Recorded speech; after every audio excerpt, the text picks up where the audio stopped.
अस्सलाम वालेकुम दोस्तों। थोड़ी देर पहले मैंने आपके साथ स्क्वाड शेयर किया जो ऑस्ट्रेलिया और जिम्बाब्वे के टूर पे जाएगा।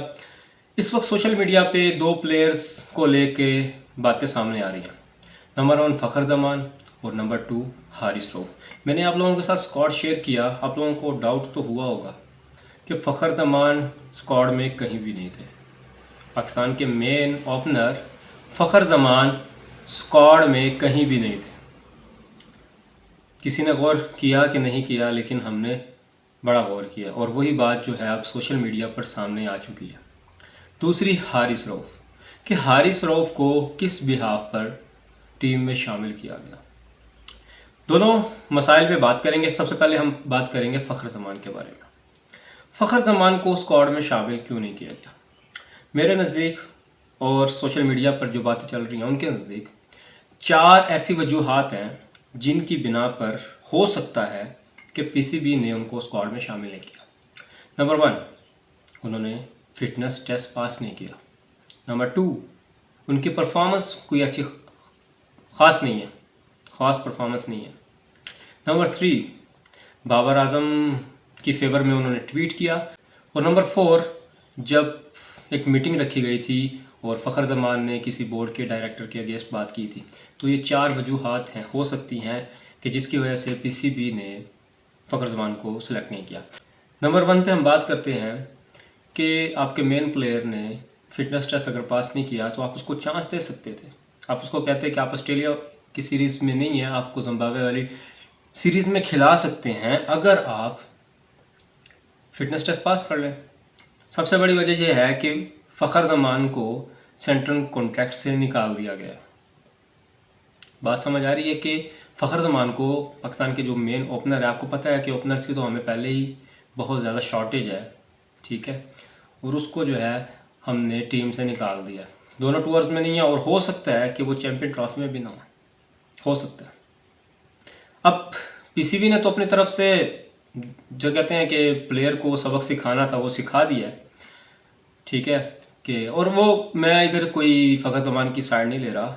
ये बिल्कुल गलत बात है कि आप किसी प्लेयर की फेवर में सेंट्रल कॉन्ट्रैक्ट होते हुए आप किसी प्लेयर के हक में ऐसे बात नहीं कर सकते। PCB and selection committee knows better than you, ठीक है, कि आप तो एक प्लेयर हैं, आप कैसे किसी के फेवर कर सकते हैं। मैं किसी के फेवर नहीं कर रहा, मैं फ़खर जमान की फेवर नहीं कर रहा। लेकिन अगर बात यह है, मैं पहली बात करूँ कि अगर फिटनेस का मसला होता तो वो इस तरह से हल हो सकता था कि उसको चांस मिलता, उसको उसका जो सेंट्रल कॉन्ट्रैक्ट उस पर सब्जेक्ट टू फिटनेस वाला लगा के स्टैंप लगा के उसको क्लियर कर देते। तो नंबर 2 वाला मसला है कि उनकी परफॉर्मेंस का तो आपको पता है कि वो जिस तरह से वो एक खेलते हैं, ठीक है। अभी जो डोमेस्टिक का टूर्नामेंट हुआ था, चैम्पियंस कप हुआ था, उनमें उनकी अच्छी खासी परफॉर्मेंस थी, ठीक है, और रन भी अच्छे थे। बाकी चैम्पियन ट्रॉफीज़ में, वर्ल्ड कप के अंदर उनकी परफॉर्मेंस अच्छी थी, स्पेशली जो मैच था न्यूजीलैंड के अगेंस्ट। तो परफॉर्मेंस का तो देखा जाए कि उतार चढ़ाव चलते ही रहता है, लेकिन वो आपका एक मेन अच्छा ओपनर था, स्ट्रॉन्ग प्लेयर था। एवरी कंडीशन के एक डाउट ही रहता था कि अगर ये चल गया तो तर गया। तो आपको वैसे भी शॉर्टेज है, देखो कि आपका दूसरा कॉम्बिनेशन आप लगा लें, अगर सैम अयूब या अब्दुल्ला शफीक का या किसी के साथ भी लगा ले तो वो इतनी लंबा नहीं गेम लेके जाते।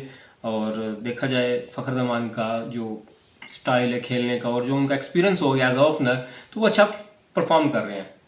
तो दूसरा मेरा डाउट क्लियर कर दिया। तीसरी बात पे अगर आते हैं कि उन्होंने बाबर आजम के फेवर में जो ट्वीट किया वो एक गलत चीज़ थी और पीसीबी ने उसका नोटिस लिया, उनको शोकाज किया और शोकाज का फिर फ़खर जमान ने आंसर भी किया। आई थिंक उधर मसला हल हो जाना चाहिए था, मतलब पीसीबी ने स्टैंड लिया, ठीक है, शोकाज भेजा और वहाँ पे हो गया। चौथा मसला वही जो बोर्ड की मीटिंग में उन्होंने खड़े होकर जो है ना डायरेक्ट के किसी बोर्ड के डायरेक्टर के अगेंस्ट बात की। तो ये 2 बातें मेन वजूहात हो सकती हैं जो मैं एक्सपीरियंस करता हूँ। यही सोशल मीडिया पे चल रहा है जो मैं आपके साथ शेयर कर रहा हूँ, ठीक है। और तो 2 बातें ये ऐसी हो गई हैं। अब बात करते हैं कि हारिस रऊफ़ की, कि एक तरफ तो आप फ़खर जमान जैसे प्लेयर को साइड कर रहे हैं। अब ये 2 वजह हैं जिसकी बिना पर आप ठीक है कह सकते हैं, बोर्ड है, पीसीबी है, वो कह सकता है कि हमने प्लेयर को उसकी औकात याद दिलानी थी, उसको दिखाना था कि पीसीबी और प्लेयर में, और वो प्लेयर जो सेंट्रल कॉन्ट्रैक्ट में है वो इस तरह का काम नहीं कर सकता। अगर देखा जाए एक प्लेयर से गलती हो सकती है, उसको बुला के मीटिंग करके उसके साथ माजरत वगैरह हो सकती थी। पिछला अगर आप उसका करियर उठा के देख ले, बहुत काम प्लेयर हैं, बहुत मतलब कभी उनका कोई ऐसा मसला आया नहीं, ठीक है। फिर on the field, on batting, team के अंदर कभी उनकी ऐसी कोई शिकायत नहीं आई कि वो ऐसे प्लेयर हैं, मतलब ठीक है, बहुत काम सुकून वाले प्लेयर हैं। बाकी बात करें अगर फिटनेस की, तो फिटनेस में आपने देखा होगा ऑन द फील्ड कभी ऐसा नहीं हुआ कि फील्डिंग उन्होंने गलत की हो, कैचेस ड्रॉप की हो, फील्डिंग भी बहुत अच्छी करती हैं, रनिंग बिटवीन द विकेट्स वो उनकी बेहतरीन है। बाकी उतार चढ़ाव हो जाता था। अगर फिटनेस में मैं बात करूँ तो नुमान अली और साजिद खान भी फिट तो नहीं थे टेस्ट सीरीज़ के अंदर, सवाल उठता है ये वाला। ठीक है, आपने फारग कर दी, आप पीसीबी हैं। सबसे बड़ा मसला सिर्फ एक ही है जो मैं आपको बता रहा हूँ कि उन्होंने बाबर आजम को फेवर क्यों किया। बाबर आजम को उनको फेवर नहीं करना चाहिए, तो वो सबसे बड़ी गलती थी उनकी। अभी हारिस रऊफ की मैं बात कर रहा था कि हारिस रऊफ को किस बिहाफ पे टीम में शामिल किया गया। आपके पास दूसरे प्लेयर थे आकिफ जावेद स्पेशली, जिसके बारे में बात हो रही है कि आकिफ जावेद को क्यों नहीं लाया गया और हारिस रऊफ को बैक टू बैक इतने चांसेस दिए गए। ये क्या वजह? यहाँ पर पीसीबी गलती कर सकता है जो सोशल मीडिया पे चल रहा है कि हारिस रऊफ की कोई साबिका परफॉर्मेंसेस दिखा दी जाए कि जिस बिहाफ पे आपने हारिस रऊफ को टीम में सेलेक्ट किया है। और Zimbabwe tour, T20 ODI, Australia T20 ODI सब में आपने हारिस रऊफ को रखा है, जबकि आकिफ जावेद अच्छा लड़का है, डोमेस्टिक के अंदर उसने अच्छी परफॉर्मेंस दी।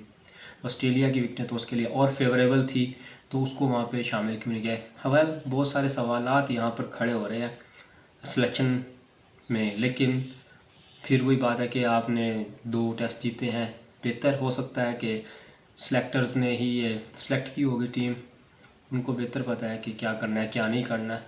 वेल, किस्मत हो तो फिर हारिस रऊफ जैसी कि इतनी ख़ास परफॉर्मेंस भी नहीं है और सिलेक्ट किया गया। और आकिफ जावेद, जहां आपने यंगस्टर्स को ऐड किया, ठीक है, वहाँ आप आकिफ जावेद को भी चांस दे सकते थे तो बेटर होता, अच्छा होता। आकिफ जावेद को भी चांस मिलना चाहिए था।